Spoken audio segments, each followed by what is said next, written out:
Well, hello again, everybody. This is John Norris at Trading Perspectives. As always, we have our good friend Sam Clement. Sam, say hello. John, how are you doing? Sam, I'm doing okay. Hope you're doing all right. I am doing great. Sam, listen, I think we're all doing okay, and here we are on Thursday of Inauguration Week. Donald Trump, as you well know, inaugurated as the 47th President of the United States here this past Monday, and I got to tell you, the world did not stop revolving. The sun came up in the east.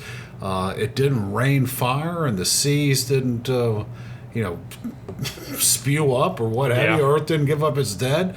All that stuff. I mean, nothing really fundamentally has seemed to change, but has it? Well, it feels a little weird this time because it feels like he's been president since the election. Yes. And there's always that little, you're a fully lame duck at that point, like those last couple months. But it feels like this time it's especially so, and that he's especially been president, and the focus has been on him. And frankly, I couldn't have told you where Biden was the last couple months of his presidency.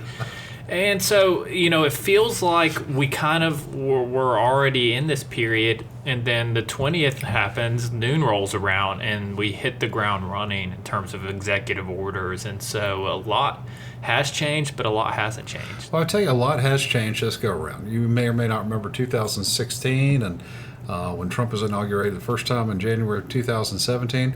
All of it seemed like maybe, I hate to dare I say it, a little bit of a joke at first. I mean, I remember writing Common Sense in our newsletter beginning of 2016 that I truly believed that Donald Trump was running for president in order to get a book deal. I mean, I thought he was just out there kind of for grins, trying to get some exposure, because I'm not sure if you know this, he likes media exposure. He does. At least he used to. A little bit of a narcissist, not a little bit of one. So I thought he was out there really trying to inflate his already inflated ego. Didn't really think he could win, but he was going to stay in it for as long as he could, because that just makes whatever sort of book deal after that much more lucrative. Yep. And then all of a sudden kind of surprised himself and, hey, I could win this thing. Yeah. He'd been talking or running for president for, it seems like, a couple decades yeah, at this point. No one ever took him very seriously. He's the Donald. He was the guy from The Apprentice. He's the Apprentice and Art of the Deal, and, just kind of that blowhard and all that stuff. And then when all of a sudden got down to it, it's just like, oh my gosh, he could actually win this thing. I think it kind of stunned him too, and wasn't really completely prepared to take over the reins of power, as it were. Probably went along with some of these sort of uniparty appointments that the Republican National Committee or what have you told him to do, the powers that be.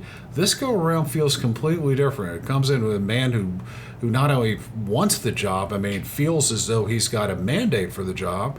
And it seems as though he knew exactly what to do on day one and exactly the type of people he wanted to have. Yeah, I think you're saying this, but it feels like it's the party of Donald Trump now, where and at least at the start in 2016, that was not necessary. It felt like the Uniparty. Yeah, that's what a friend of mine calls it, the Uniparty. But, he was an outsider still, and I guess he's people an outsider feel like he is to now. the Republicans and the Democrats as well. But now he was an outsider to the Republicans, clearly with the idea that he wasn't supposed to be the candidate for quite some time. And then now the party is wrapped around him to where he is the Republican Party. Yes. He sets the policy direction. We've seen issues that Republicans have changed vastly on to align themselves unions with President Trump's policies or feelings on them. So it's crazy. That's you have all these trickle down effects of that with who he's going to nominate for positions and what have you. But the difference is he goes from being an outsider to he is largely the Republican Party currently. And so when you take a look at that, understandably, some very people, I would say some people on the left side of the aisle, but to the very far left end of the aisle, if you catch my drift, really, were wringing their hands and gnashing their teeth. The world was going to end, and here we have the inauguration. Actually, you had some celebrities willing to show up this time, actually perform. You had some business titans actually willing to show up. You have some people that go, okay, I guess the thought process is this is what it is. 4 years, like it or not, we better play the ball game this go around. Yeah, we've talked about that companies at the end of the day just kind of want to know what the rules are, and so we have a new set of rules or direction for those sets of rules that we will get for at least 2 years probably, or at least the direction they're going, but probably 4 years. And so you've seen companies mostly get on board with that, and we've talked about a pendulum swinging back and forth. And I don't fully buy the mandate terminology, but it was he it's a a good clean victory. Sweep of the swing states. It was a good solid victory for Donald Trump and the Republicans. Mandate to me is sort of what Reagan did in '84. Yeah. I mean, that's a mandate. What Nixon did to McGovern. I mean, that's a mandate. Hey, you won a good election. I mean, it's very impressive. You came out of nowhere. You got creamed the last election, and you turned it around this go around. And not only did you turn it around, you picked up percentage points in New York, you picked up a couple points in California, Jersey, all that stuff. You did much better. Obviously, the Republicans have both houses of the Congress. Mandate to me is not, hey, 53 to 46 or 41 or no, not 41, 40, Especially 46, the House. 46. Yeah, I mean, just all of it. It's way too tight. You still have to get some kind of commonality, bipartisanship, all that stuff. But that's not really the point of this. The point of this is I want to know what you think here about the first week, about the various executive orders that have come out there. And just tell me what you think the markets are feeling. I think that the biggest difference right now is that we are at a point where it feels like he means it more this go around. We've seen again, not that this is not about who he's nominating, but he's gone from nominating, the classic Secretary of Defense, the classic guy that's been around for a while. Yeah, that is perceived to be a whether Republican. he's whatever name it is, they've done kind of the exact same thing for their career leading up to that point, and almost for every position, just about. Person, And that is symbolic of the change that I think we've seen from him, and we've seen it in how he's talking to the media. We've seen it in executive orders with Doge, whether that ends up doing anything or not, that he means what he's talking about. Yeah. And so I think that's the biggest difference, the biggest takeaway. We've talked about it in the past couple of weeks, how executive orders have become a bigger part of the political. Unfortunately, Whether that's constitutionally legal or it's not. By the way. But that's where we are now. It's pretty clear. And I think his goal is doing exactly what he has set out to do, and he knows how politics works a little better than he did the first go around. Well, so have any of the executive orders surprised you? Not really. I mean, he said he was going to do them, right? I guess that's what's surprising. He said he was going to do it, and he did it. For him, this go around, I was kind of expecting that he was really meaning what he was saying he was. But this has been the case for so long, for so many people talking about what you're going to do, and then nothing ever really comes of it. And so that seems to be the biggest change from his first go around to this go around. It's not about he's talked about all the major executive orders that he's passed. He's talked about these issues. Anything surprising? Not really. I mean, I don't know what would be surprising about it. Anything you found kind of comical? Today, this is not an executive order, but today he said he's going to demand lower interest rates. Well, how about that? I would love for him to demand that. It's like Michael Scott declaring bankruptcy. You can't just declare it. And I'm not sure. I'm not sure. Any country that the leader sets interest rates is not one that we're necessarily looking up to. I can only think of a handful, and they're dictators. I guess now you live in one. The one that really kind of caught my attention was the removing of those 51 people that signed that letter talking about Hunter Biden's laptop being classic sign of Russian misinformation or something along those lines. And well, he just removed all their security clearances. And I read in the media somewhere that John Brennan was out there, former CIA Chief John Brennan was out there, and he was one of the ones that signed on there, a very vocal anti-Trump person. He signed on there, and he was, of course, one of the ones that's gotten his security clearance completely removed. And he was lambasting Trump for doing so, called him a child and all that stuff, and said he was being childish. And perfect, politicizing, blah blah blah, and all that stuff. And I kind of wondered, why are you so surprised, John? Yeah. I mean, listen, great life of public service, all that stuff, but you knew what you were doing when you signed the letter. You knew that you were intentionally trying to alter, steer Trump away from something, or make it seem like he was in cahoots with. You knew what you were doing, so why are you surprised when, you lied under oath and you lied that you're getting your security clearance revoked? Yeah, it's kind of. so that was one, and I would fully expect it if it was the other party in power. I would fully expect the exact same thing. Yeah. Now, the one thing that I have noticed this week, and what some people have found surprising, what they've been asking me seemingly ad nauseum about, is in the fact that at least in the executive orders that Trump has signed so far, there's been a noticeable omission. Do you know what that is? Cryptocurrency. Well, not just that, but tariffs. You know, he has not signed anything yet about tariffs, and my stock response is, you got to understand, tariffs are the start of the negotiation for these people, and the way he's talked about that, and he's like pretty straightforward. If you're not going to do blank. Well, I mean, he told the people in Davos today. He was on Zoom or Teams or whatever it was, and said, listen. You come build your product here in the United States, you pay no tariffs. Yep. If you do X, you pay 10%. If you do this, you pay 25%. The Chinese, they're going to pay 60% because of X, Y, and Z. Mm-hmm. So for me, it's kind of like it's all out there.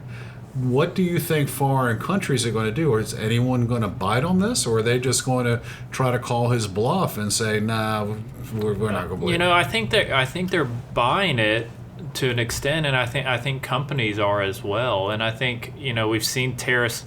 He's willing to do this. This is one he's not just talking about it, and he's going to crack on it. He's going to implement tariffs if you don't do what he wants you to. And this talk of an external revenue service and what have you, but this has clearly been maybe his biggest sticking point in terms of economic policy. It probably has to be the biggest. So I think he's thrown it out there for so long and so loudly. It is whether it is or isn't. I will say one executive order that surprised me, and not in a positive way. I think the pausing of spending on health research and the health institutes. Well, feels getting out of the WHO was kind of a head scratcher. Yeah, and pausing some of these research studies that take 3 to 6 months, pausing those, and this is cancer research. He feels like he has been screwed by some of these government organizations, and I'm not going to argue whether that's the case or not. But the unintended consequences around this, I think, are vast, and I think puts us behind the 8 ball in terms of medical research, and I don't feel good about that. I personally don't feel good about RFK leading the Department of Health and Human Services, an environmental lawyer. Anti-vaxxer. Yeah, an anti-vaxxer, environmental lawyer. I could raw milk. Yeah, I could go on and on about it. Well, what about the Louis Pasteur is just rolling over in it. Rolling over his grave, and it's quite a mess, by the way. What about mandating that American cartographers change the Gulf of Mexico to the Gulf of America, USA? That one makes me think back to what John Fetterman said before he got elected. He goes, we can't freak out about everything this guy does, because we are, 3 days into it? Renaming Denali back to McKinley again? I don't. I mean, it's just some of to me, listen, I think probably, I don't care if you're a Trump supporter or not, but I certainly know that decriers will agree with me on this. Everything else that's going on in the world out there, everything else that's going on in the economy, and one of the first things you do is you rename Denali back to McKinley. And people up there are still going to call it Denali. Well, McKinley has no. I'm not sure he ever even went to Alaska. I'm not sure why this mountain was ever named after. So I just don't. It's going to be called Denali by Alaskans. Listen, I mean, that's where there might be some generational differences. When I was growing up, it was still McKinley. That's fine, but people up there aren't calling it necessarily. Pluto's a planet. It's been Denali for what? 1,000 years. How old do you think I am? What's the matter with you? I'm like, people are going to call it what it's been called denial for like 35, 40 years. Yeah, and it's been a mountain for thousands, millions. Yeah. So the Gulf of America. What do you think about that one? I just don't care about this stuff. Like this is what comes with a Trump presidency. To me, those are things that could have happened on the very last day in the last 12 minutes of the Trump presidency, and as opposed to anything else. But I guess he has a wide, vastly different ideological base of people that are supporting him. Well, listen, I guarantee you there are people out there just even with it should be the Gulf of America. Even with the pardons, which I guess did surprise me too. There's been articles coming out just pardoning pretty much all of the January 6th people, including ones who tasered cops. So I'm not sure about those. But not real sure about those. Look, I think probably a lot of them were politically persecuted, but either way, you tase the cop, and you should. If you tase a cop, you should spend some time in the poke. So, and I guess they did, but that's neither here nor there. Well, I do want to go back to tariffs because I have been getting asked about that a lot, and I did think it was very telling that has not been one of the things that Trump has signed into executive order yet. It's out there. I think he said February for some of these people, and they'll push that back again as long as people are at the negotiating table. And the concern that people have had, at least when they've asked me, and I've made several. I guess I've made 5 public presentations already this month, and everyone's asked me the same thing. Is this inflationary? Is this inflationary? And the quick answer to that is maybe. That's a lukewarm answer. It's what you might expect if someone's getting up there talking about the economy and what have you. But it's not necessarily inflationary because for a number of different reasons. One, we don't know whether or not they're going to be enacted, and if so, to what degree. That's one. And then two, if producers or importers could simply pass along all of their increases in costs to the consumer, no one would ever go out of business. Yeah. So they just can't blindly do that. If all of a sudden you've got that, let's call it elastic good out there. You've got the fire table for your patio that you're looking to get. And let's say that bad boy runs you around $2,000. Wow. Fancy one. That's fancy, right? Let's say you're looking at this. It's a nice end, but this is a piece you're going to have for a while.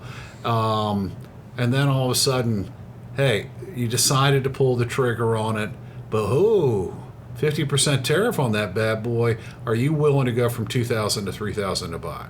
Probably not. Yeah, and so you're not going to pay it. And so that retailer isn't going to go, well, no, I've got to pay for the tariff, and all that stuff. It means that someone's going to eat it, but it doesn't necessarily have to be the consumer. And Scott Bessent talked about this, the new Treasury Secretary. It's not necessarily inflationary in the sense that, yes, it's inflationary in that some prices are going up, but that's not necessarily the definition of inflation if you are sacrificing then on something else. Yeah. We are not creating new dollars into the system. Yes. That's the true cause of inflation. Yeah. We've talked about it when we saw the money supply shoot up after 2020. It's inarguable when there's more supply of something, the price of it goes down, or the value of it goes down. Yes. And the value of the dollar goes down when the supply of money. So if we don't increase the supply of money and you increase the price of some goods, and if you need some, you're gonna if I needed that table, I'd have to suck it up and pay the $3,000. But then you know what I'd probably do is probably not purchase a few other things since I had you might not purchase the chairs to go with the table. Exactly. So it's this net inflation doesn't necessarily happen without an increase in the money supply. And that's important to note because just because some products may or may not go up in price doesn't mean that all products go up in price. And so that's really what the powers that be, what they're considering before we make any changes to monetary policy. Are prices going up across the board? Is there too much money sloshing about in the system, and we have general price increases across the board? That's inflation. Not that, hey, the cost of fire tables went up 25%. Yeah, let's hike rates. So we're going to hike rates on that, because if that happens, guess what? price of clothing might go down, or something else, because your demand for that other stuff evaporates because you don't have any cash anymore. The part that is not knowable right now with something like that is where leverage plays into that. Yeah. Leverage is where money can be created in the banking system. And Well, I'm going to tell you right now, with revolving debt credit cards, on average at 22.8%, I don't think there's a ton of leverage out there. yeah, so but that's the part of the equation where if some prices go up and you don't want to sacrifice on other things, you start taking out leverage, and the fractional reserves, you can start to create dollars kind of out of thin air. That might be a good topic for another podcast. So, all told, here we are, first week of the Trump administration. How do you think it's gone? Close to how I would expect it to. The main things that he's talked about have been kept the main things. You know, he's had some questionable anti-science people and policies in place or put in place with the NIH and Health and Human Services. But outside of that, I think most of it is gone kind of as expected. And I don't mean that in a good way or a bad way. It's, you know, he's talked about these things. He's talked about pardoning January 6ers. He's talked about tariffs. I get those haven't been implemented yet, but He even talked about the Gulf of America. yeah, and so these things, Panama, you know, Rubio's on his way down there right now. So these things that he's talked about, he's doing or working on. So Well, I do have to ask one more. While you were talking, it just came across the transom of my mind. What's your take as a Gen Y, Millennial, Z, no, I don't whatever know. you are? What's your take on United States taking over Greenland? Does that sound crazy to you, or well, it what's your can't feeling sound on crazy. We've done it. Look, taking over it sounds a little crazy, but you know, working out a deal for it sounds completely valid. I mean, I think the Arctic will become continuously more important. We did it with Alaska. We purchased Alaska. We had the Louisiana purchase. We have a history of purchasing large swaths of land, so I don't get how that's some new insane idea. And I'm sure there could be a deal worked out for it that's mutually beneficial to. What do you think the Danes think about it, or do you care? That we're a lot larger and more powerful than the Danish, and I don't mean with our military, which we are that as well, but you know, I think there could be a financial deal that works out to where we The Danes might not. Again, Danes might not completely like it, but it works out well for them. It's just not a crazy concept. This is something that large countries do, and it's a possibly resource-rich country in a geographically important area. Yeah. Why is that an insane idea to pursue? It just sounds weird, doesn't it? Sure, I'm sure Alaska sounded weird. I mean, you know, we got a pretty good deal with Louisiana. Actually, got real good deals with both of those purchases. Yes, yeah. So maybe we get another good deal. All right. Well, I got to tell you, here we are at the end of the first week of the Trump presidency, part 2. And things are going to Sam, and really, probably to a lot of people, things are kind of going as folks thought they would go, or should have thought that they would go. President Trump has delivered on a lot of his kind of core promises and what he said he was going to do on day one. He's done a lot of it. As crazy as it may sound, as much as many people don't like some of it, he told us he was going to do it, and by God, he's going to do it. And like him or hate him, for an American politician, when someone does what they say they're going to do, it's actually kind of refreshing. A little out of the norm. Yeah, a little out of the norm, whether you like it or not. And I think we've got probably, clearly we have another 4 years of this, and people are just going to have to get used to it. And there's going to be a lot of bluster. There's going to be a lot of baloney out there. The worst case scenario is not going to happen, and everyone that's standing on the ledge thinking he's going to drive us to ruin, I can sit there and tell you one thing. He has said he's going to do this. And, you know, he's not going to drive the economy into the toilet. That's one thing. I had to tell someone this at a presentation the other day. I said, you may hate him, but he's not an idiot. He's not a dumb person. And he's not going to continue to do something that is going to completely throttle the U.S. economy when his whole shtick is grow the economy and make America great again. He's not going to intentionally do quite the opposite. And by that I mean intentionally. And so we'll just have to see how it all shakes out. Buckle up. Buckle up, baby. It's going to be one heck of a wild ride. All right, guys. Thank you all so much for listening. We always love to hear from you. Also, if you have any comments or questions, please, by all means, let us know. You can always reach us at tradingperspectives@oakworth.com, or you can leave us a review on the podcast outlet of your choice. Of course, if you're interested in reading more or hearing more of what we got to say or how we think, you can always go to oakworth.com, OAKWORTH.com. Take a look underneath the Thought Leadership tab and find links to all kinds of exciting information, including previous episodes of Trading Perspectives, links to our newsletter slash blog, Common Sense, as well as our quarterly analysis piece, Macro and Market, a nice magazine, which is really out now. If you go out there right now, you see brand new stuff out there with Macro and Market. It looks dynamite. Our marketing department really did a fantastic job. Sydney Fry down there really did a great job formatting everything, and it looks beautiful. So go out there and take a look at it. Of course, we have other exciting information out there by the Advisory Services Group, Mac Frazier and the gang, and so by all means, go out there and take a look. All right, Sam, any last comments, questions, opinions, anything like that on this exciting topic today? That's it. All right, that's all I've got today, too. Y'all take care.